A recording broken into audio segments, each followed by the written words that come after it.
വളരെ ഈസി ആയിട്ടുള്ള പെട്ടെന്ന് ഉണ്ടാക്കാവുന്ന നമ്മുടെ ബിരിയാണിക്ക് വേണ്ടിയിട്ട് എന്തൊക്കെ വേണമെന്ന് നോക്കാം. ഇതിന് വേണ്ടിയിട്ട് ഞാൻ എടുത്തിരിക്കുന്നത് ബസ്മതി റൈസ് ആണ്. ജീരകശാല അരി ആണെങ്കിലും കുഴപ്പമൊന്നുമില്ല. ഇതിപ്പോൾ ഞാൻ എങ്ങനെ ചെയ്തിരിക്കുന്നത് വെച്ചാൽ സാധാരണ പോലെ നമ്മളുടെ അരി നമ്മൾ വേവിച്ചു, അതിനുശേഷം ഇതിലത്തെ വെള്ളമൊക്കെ ഡ്രെയിൻ ചെയ്ത് കളഞ്ഞു. ഞാൻ ഇതുപോലെ ഒരു ഡ്രെയിനറാണ് യൂസ് ചെയ്തേക്കുന്നത്. കണ്ടോ, ഇതുപോലെ ചെറിയ ഹോൾസ് ഒക്കെ ഉള്ള ഒരു ഡ്രെയിനർ. അപ്പം ഇങ്ങനെ ഉണ്ടാക്കുമ്പോൾ ശ്രദ്ധിക്കുക, നമ്മുടെ അരി വല്ലാണ്ട് വെന്ത് പോവരുത്.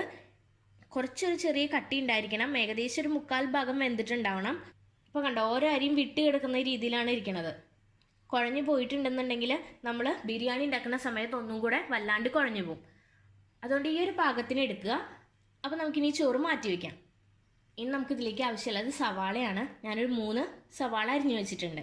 നിങ്ങൾ എത്രത്തോളം റൈസ് എടുക്കണോ അതിനനുസരിച്ച് സവാള എടുക്കുക. കാരണം നമ്മൾ ഉണ്ടാക്കുന്ന പ്ലെയിൻ ബിരിയാണിയാണ്. ഇതിൽ വെജിറ്റബിൾസ് ഒന്നും ഇടുന്നില്ല.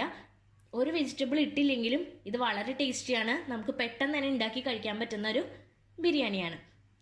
ചിലർക്കെങ്കിലും ഒരു ഡൗട്ട് ഉണ്ടായിരിക്കും, എങ്ങനെയാണ് നമ്മൾ സവാള മാത്രം ഇട്ടിട്ട് ബിരിയാണി ഉണ്ടാക്കണേന്ന്. പക്ഷേ ഈ ബിരിയാണി നിങ്ങൾക്ക് എന്തായാലും ഇഷ്ടപ്പെടും എന്നുള്ളത് ഉറപ്പാണ്. ഒരു ഗ്ലാസ് അരിക്ക് ഞാൻ എടുത്തിരിക്കുന്നത് 3 സവാളയാണ്.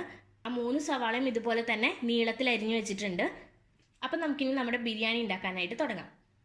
അപ്പം ഞാൻ ഒരു പാത്രം വെച്ച് കൊടുത്തിട്ടുണ്ട്. നിങ്ങൾ ഏതിലാണ് ബിരിയാണി ഉണ്ടാക്കണമെന്നുണ്ടെങ്കിൽ അത് വെച്ച് കൊടുക്കുക. ഇനി ഇതിലേക്ക് നമുക്ക് കുറച്ച് നെയ്യ് ഒഴിച്ചു കൊടുക്കാം. എൻ്റെ നെയ്യ് ഞാൻ ഫ്രിഡ്ജിൽ നിന്ന് എടുത്തിട്ടേ ഉള്ളൂ, നല്ല കട്ടിയായിട്ടിരിക്കുകയാണ്. ഏകദേശം ഒരു 2 ടേബിൾ സ്പൂൺ നെയ്യ് ഞാൻ ഇതിലേക്ക് ഒഴിച്ചു കൊടുക്കുന്നുണ്ട്.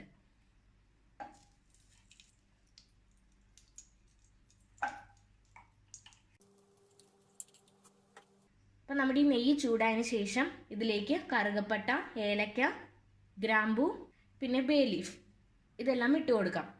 ഞാൻ ഏകദേശം ഇത്രയാണ് ഇതിലേക്ക് ആഡ് ചെയ്യാൻ പോണത്. സാധാരണ നമ്മൾ ബിരിയാണിയിൽ ഇടുന്നതിലും കുറച്ചും കൂടെ അധികം ഇതിലേക്ക് ആഡ് ചെയ്ത് കൊടുക്കണം.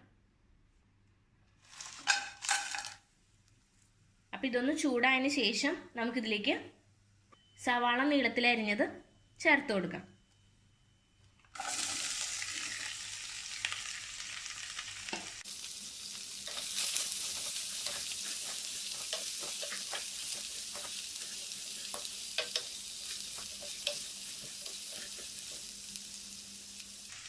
അപ്പം സവാള കൂടെ ചേർത്ത് കൊടുത്തു കഴിഞ്ഞപ്പോൾ നല്ലൊരു മണം വരുന്നുണ്ട്. ഇതിൽ നെയ്യ് പോരാൻ നിങ്ങൾക്ക് തോന്നുകയാണെങ്കിൽ കുറച്ചും കൂടെ ആഡ് ചെയ്ത് കൊടുക്കാം. ഇനി നമ്മുടെ സവാള നന്നായിട്ടൊന്ന് വഴന്ന് കിട്ടണം. ഇപ്പോൾ ഈ സവാള ചെറുതായിട്ടൊന്ന് വാടി കിട്ടിയിട്ടുണ്ട്. അപ്പോൾ നമുക്കിനി ഇതിലേക്ക് ഉപ്പ് ആഡ് ചെയ്ത് കൊടുക്കാം. ഉപ്പ് ആഡ് ചെയ്യുന്ന സമയത്ത് ഉപ്പ് കുറച്ച് മേലെ നിൽക്കണം. എന്നാലും നമ്മൾ ചോറും കൂടി ഇട്ട് കൊടുക്കുമ്പോൾ എല്ലാം കൂടെ മിക്സായിട്ട് പാകത്തിന് ഉപ്പാവുള്ളൂ. ഞാനിതിലേക്ക് ഒരു 2.5 ടീസ്പൂൺ ഉപ്പാണ് ആഡ് ചെയ്ത് കൊടുക്കുന്നത്.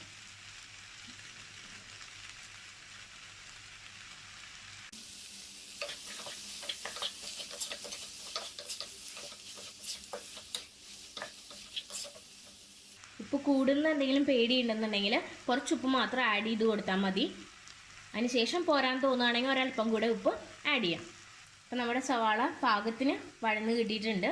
അപ്പം നമുക്കിനി ഇതിലേക്ക് നമ്മുടെ ചോറ് ആഡ് ചെയ്ത് കൊടുക്കാം.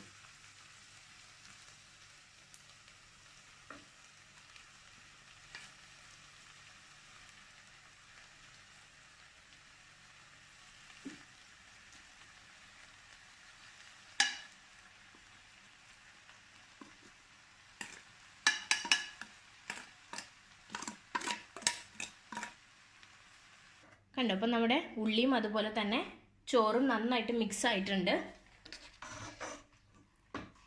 ഇത് മിക്സ് ആയതിന് ശേഷം നമുക്കിനി ഇതിലേക്ക് ആഡ് ചെയ്ത് കൊടുക്കാനുള്ളത് മല്ലിയിലയാണ്. മല്ലിയില നന്നായിട്ടൊന്ന് ചോപ്പ് ചെയ്ത് എടുക്കുക. അത് ഇതിലേക്ക് ആഡ് ചെയ്ത് കൊടുക്കാം.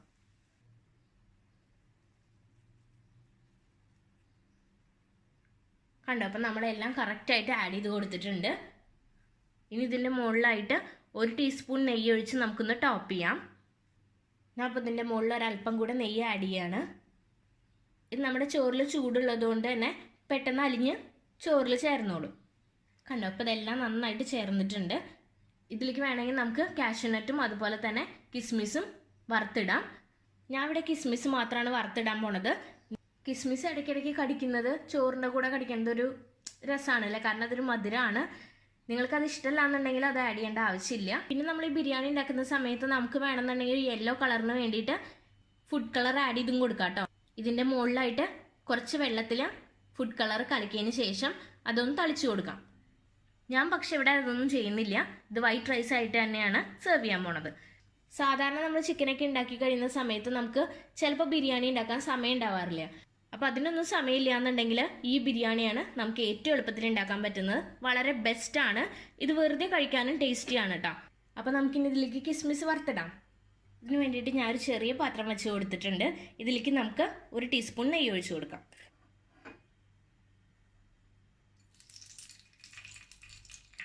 നെയ്യൊക്കെ നന്നായിട്ട് ഉരുകട്ടെ. അതിന് ശേഷം നമുക്ക് ഇതിലേക്ക് കിസ്മിസ് ആഡ് ചെയ്ത് കൊടുക്കാം.